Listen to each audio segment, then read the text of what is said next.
కళ్యాణ్ మళ్ళీ తయారాడు. సరే, మళ్ళీ పవన్ కళ్యాణ్ సూటిగా ఒక ప్రశ్న వేస్తున్నాను.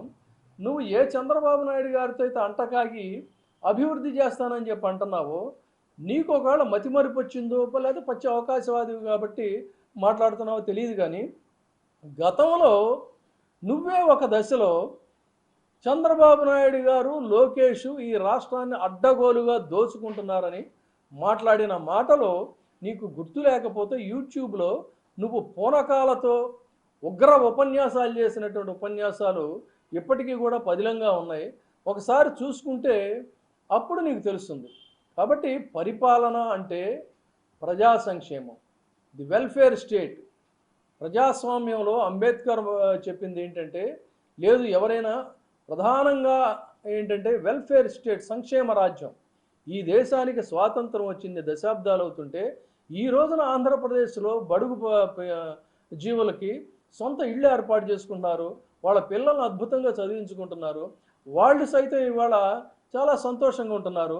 వాళ్ళకి ఈ బటన్ నొక్కుడని మీరు వ్యంగ్యంగా ఏదైతే మాట్లాడుతున్నారో, ఆ బటన్ నొక్కుడు ద్వారా వెళ్ళేటువంటి మనీ అంతా కూడా మార్కెట్లో సర్క్యులేట్ అవుతూ ఉంది. కానీ చంద్రబాబు నాయుడు గారి హయాంలో మొత్తం బొక్కేసిందంతా కూడా సింగపూర్లలోనూ ఇంకెక్కడో ఆ బ్యాంకుల్లో ఈ బ్యాంకుల్లో చాలా పదిలంగా ఉంది. కేవలం కొంతమంది వ్యక్తులు సంపదని దాచేసుకుంటే అది అభివృద్ధి అవుతుందా, లేదా వచ్చిన ప్రతి రూపాయి కూడా మార్కెట్లో సర్క్యులేట్ అవుతూ ఉంటే అది అభివృద్ధి అవుతుందా? సంక్షేమం అంటే ఏంటి? కొంతమంది మాత్రమే బాగుపడి దోచుకోవటమా? కాదన్నట్లయితే అందరూ కూడా, సగటు ప్రజలందరూ కూడా సంతోషంగా ఉండటం. ఇవన్నీ నీకు తెలియకపోతే, ఎకనామిక్స్ గురించి తెలియకపోతే, నువ్వు మా బాటు వాళ్ళని అడిగినట్లయితే మేము మీకు ఇవన్నీ ఫార్వర్డ్ చేస్తాం, తెలుసుకోండి. అందుకని ఇక్కడ మీ అందరికీ కూడా చాలా క్లియర్గా అతను నిన్న మాట్లాడిన డొల్లతనం, అతను మాట్లాడినటువంటి వెకిలి భాష, అతను మాట్లాడినటువంటి అయోమయం, ఇవన్నిటినీ కూడా ఒకసారి ఈ వాస్తవాలు, అంకెలు మళ్ళీ చెప్తున్నాం, మనం చెప్పినటువంటి మాట కాదు ఇది ఫైనాన్స్ కమిషన్ రిపోర్టు. ఆంధ్రప్రదేశ్ని ఎంత రెవెన్యూ దిగజార్చిందో చంద్రబాబు ప్రభుత్వం చూపిస్తున్నటువంటి పరిస్థితి.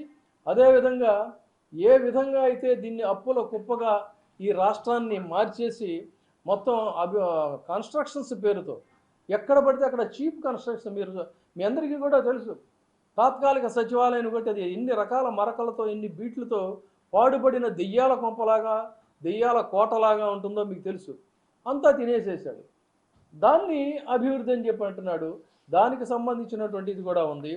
ఇందా చెప్పినట్టుగా మౌలిక రంగాలన్నీ కూడా ఏ విధంగా అయితే నిర్లక్ష్యం చేయబడినాయో చంద్రబాబు నాయుడు గారి హయాంలో, అదంతా కూడా కాగ్ రిపోర్ట్లో ఉంది. విద్యా వ్యవస్థ ఎంతగా చతికిలబడిపోయిందో, వైద్య రంగానికి ఎంత అతి తక్కువ నిధులు కేటాయించాడో ఈ వాస్తవాలన్నీ కూడా ఉన్నాయి. ఇవన్నీ కూడా మీడియా వారికి ఇప్పుడు మేము ఇస్తున్నాం. కాబట్టి మీకు ఎన్నికల్లో ప్రజల్ని నమ్మించగలిగినటువంటి దమ్ము, ధైర్యం ఉంటే జనం ముందుకెళ్ళి గతంలో మీరు చేసినటువంటి పాపాలకు లెంపలేసుకొని జనాలను ఓట్లు అడగండి, వాళ్ళు ఆలోచిస్తారు. అంతేగాని ఒక యుద్ధ వీరుణ్ణి 2 చోట్ల ఓడిపోయినటువంటి ఒక పిరికివాడు ఉత్తర ప్రగల్భాలు పలుకుతూ ఉంటే ఎంత హాస్యాస్పదంగా ఉంటుందో చూడండి. ఆర్థిక దోపిడీదారు ఈ దేశంలోనే 60 లక్షల కోట్ల రూపాయలు కొట్టేసి, భారతదేశంలో ఇంత భారీ స్థాయిలో కొట్టేసినటువంటి ముఖ్యమంత్రి ఎవరు లేరు. అలాంటి వ్యక్తితో కలిసి ఈయన ప్రయాణం చేస్తూ భవిష్యత్తు గురించి ఏదో మాట్లాడుతున్నాడు. కాబట్టి రాష్ట్ర ప్రజలందరూ కూడా అప్రమత్తంగా ఉండి మరొకసారి ఈ దొంగల దోపిడీని జాగ్రత్తగా గమనించాలని చెప్పని కోరటం కోసమే Andhra Pradesh and intellectuals epic forum తరపున ఇవాళ మేము ఈ వాస్తవాలను తెలియజేయదలుచుకున్నాం. Thank you.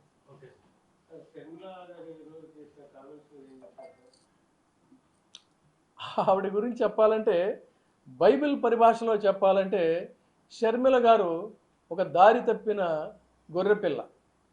అందుకని ఆవిడ పట్ల సానుభూతి తప్ప పెద్దగా నేనైతే అసలు కామెంట్ చేయాల్సిన అవసరమే లేదు. రాబోయేటువంటి కాలంలో తను చేసిన తప్పిదాలేంటో అవి ఒక చారిత్రక తప్పిదాలుగా, సరిదిద్దుకోలేనటువంటి తప్పిదాలుగా ఆవిడ గ్రహించే రోజు అతి దగ్గరలోనే ఉందని చెప్పని మనం అనుకోవచ్చు. మరిన్ని వీడియోస్ కోసం ఛానల్ ని సబ్స్క్రైబ్ చేయండి, లేటెస్ట్ అప్డేట్స్ కోసం వాట్సాప్ ఛానల్ ని ఫాలో చేయండి అండ్ లింక్ డిస్క్రిప్షన్ లో ఉంది.